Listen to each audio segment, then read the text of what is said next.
Welcome back, everyone, to the program. So we are looking at another few hours before the people of Ekiti State will go to the polls. This is what, if you say, just about 3 million population. But we have about 1 million voting population. And tomorrow, from history, we have just about 600,000 people, actual voters, that will go to the polls. So how many of them would turn up for this election? One thing that is interesting is why the international community is interested in this election. We'll find out now, because my guests have just joined me will be telling us more. Dr. Chris Formion is the NDI Regional Director for Central and West Africa. He joins us now alongside Mr. Jan Zuroshak. He's the IRI Regional Director for Europe. Thank you so much, gentlemen, for coming on the program. Thank you. Thank you. It's a pleasure to be here. Maybe I should start with Jan. Why is the international community interested in this election, this very one? Well, I think there are a couple of reasons.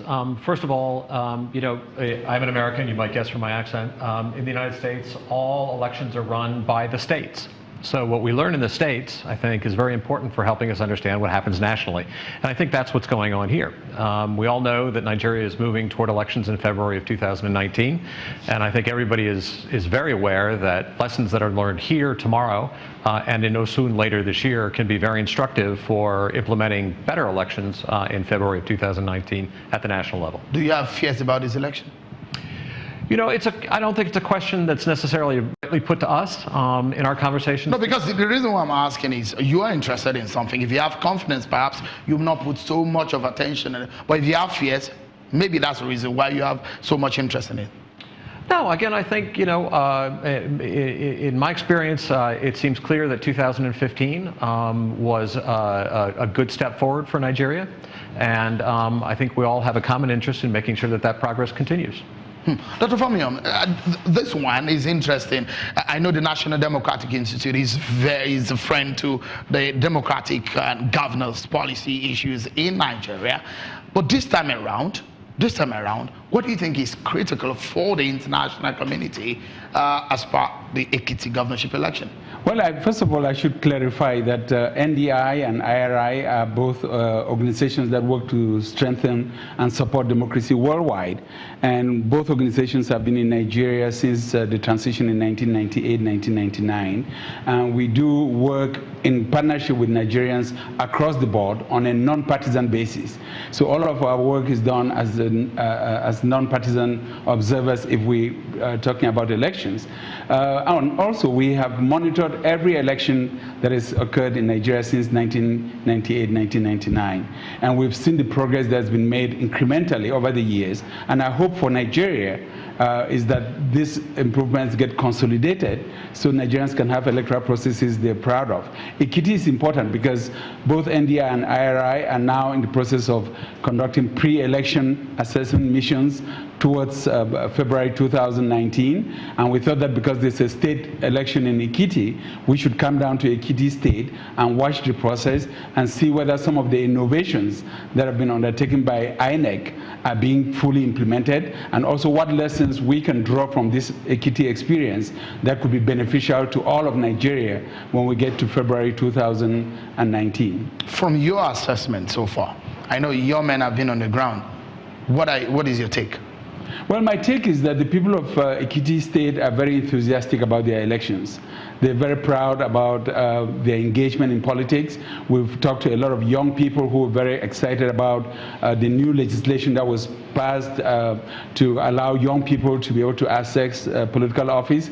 We've talked to persons with disabilities who've been doing a lot of advocacy work to make sure that we also include our fellow citizens or fellow citizens that have disabilities so they can participate fully in the electoral process. We've talked to women lawyers and other civic activists, and we get a sense that there's a lot of enthusiasm about these elections and that everyone is making their best effort to be sure that the elections can be peaceful and credible. Does this look like a kind of democracy? Election, they say, is the festival of democracy. Does it look like the kind of festival that we should be having compared to what is obtainable in some parts of Europe?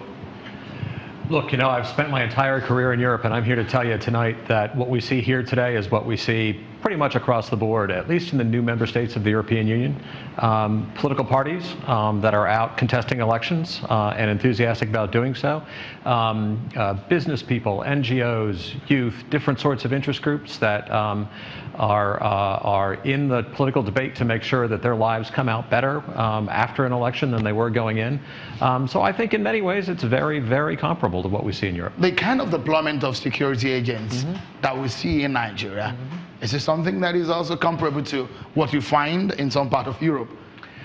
I would say it depends on what part of Europe you're in, but I think the question here is whether or not the people tomorrow feel that it's a safe environment to go out and vote in. And that is the ultimate goal, it seems to me, of the deployment of the security forces, to make sure that people are willing to go out freely on the streets to their voting stations with a degree of comfort that everything is going to be safe and sound. I mean, what we've seen in 2015, you've mentioned that, and the improvement we're seeing for Ekiti and the people that are going to vote tomorrow.